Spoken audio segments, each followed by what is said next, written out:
आज आपण trees are the kindest things I know या कवितेचे आपण words and explanation in English आणि मराठीमध्ये पाहणार आहोत. Stanza number 1. Trees are the kindest things I know. They do not harm, they simply grow and spread a shade for sleepy cows and gather birds among their boughs. What is meant by kind? To be kind is to be gentle, caring and helpful to others. दयाळू असणे म्हणजे सौम्य, काळजी घेणे आणि इतरांना मदत करणे.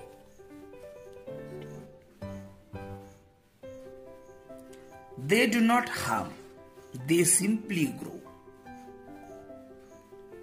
Trees are kind because they are not doing any harm, neither to nature nor to any living creature. झाडे दयाळू आहेत कारण ते निसर्गाचे किंवा कोणत्याही सजीव प्राण्याचे कोणतेही नुकसान करत नाहीत. And spread a shade for sleepy cows.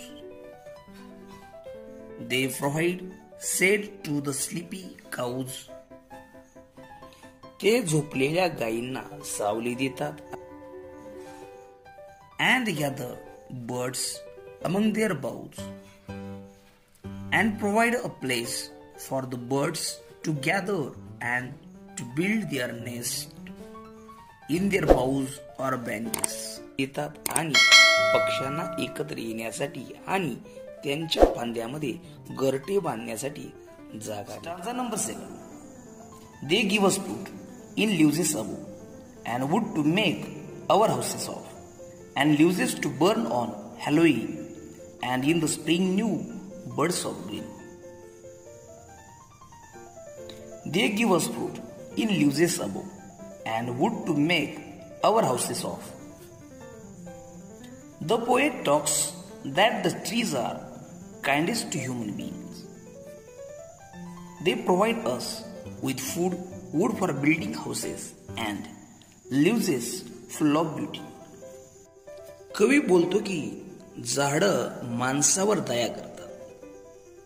ते आम्हाला म्हणजे झाडं आम्हाला अन्न, घर बांधण्यासाठी लाकूड, सौंदर्याने भरलेले पाने देतात.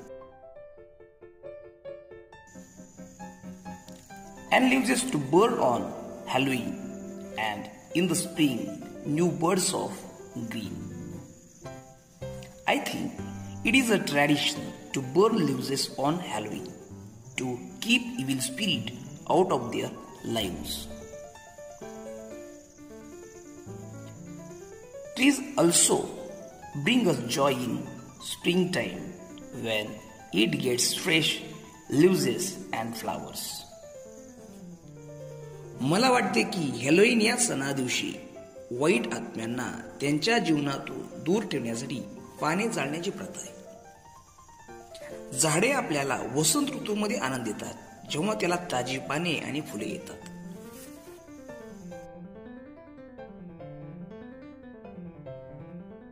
Stanza number 3.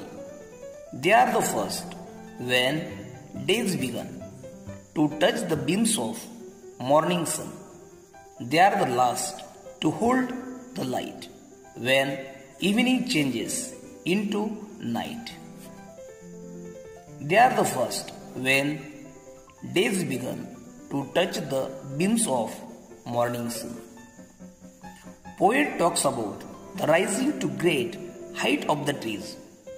They are the first one which catch the morning beams of the sun as it rises over the horizon. कवी झाडाच्या वाढत्या उंचीबद्दल बोलतो. झाडे पहिले आहेत जे सूर्याच्या स्थिजावर उगवताना सकाळची किरण पकडतात.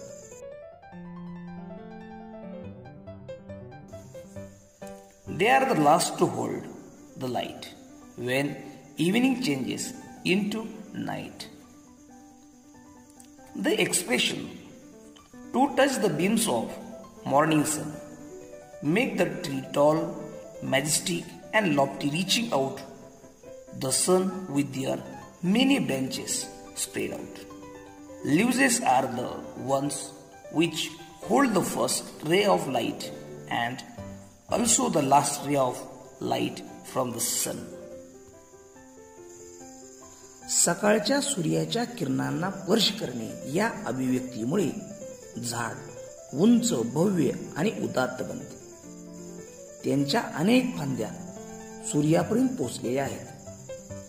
पाने अशी आहेत जी प्रकाशाचा पहिला किरण आणि सूर्याचा शेवटचा किरण देखील Stanza number 4. And when a moon floats on the sky, they hum a drowsy lullaby. Of sleepy children long ago, trees are the kindest things I know.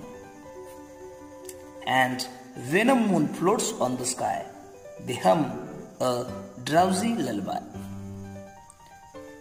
The trees sing a lullaby when moon is up to put people to sleep. After the day's work, people are tired and sleepy. लोकांना झोपायला लावण्यासाठी जेव्हा चंद्र उगवतो तेव्हा झाडे लोरी गातात किंवा अंगाईगीत गातात. दिवसभराच्या कामानंतर लोक थकलेले आणि झोपलेले असतात. Of sleepy children long ago, trees are the kindest things I know. Trees are like old loving grandmothers. Lullaby for children who slept long ago. This lullaby is the rustling of leaves in a gentle breeze. It reminds people that sleeping children symbolize pure and simple life. झाडं जुन्या प्रेमळ आजीसारखे असतात. खूप पूर्वी झोपलेली मुलं यासाठी लोरी गातात. ही लोरी म्हणजे मंद वाऱ्याच्या झुळकीत पाण्याचा कळकळा.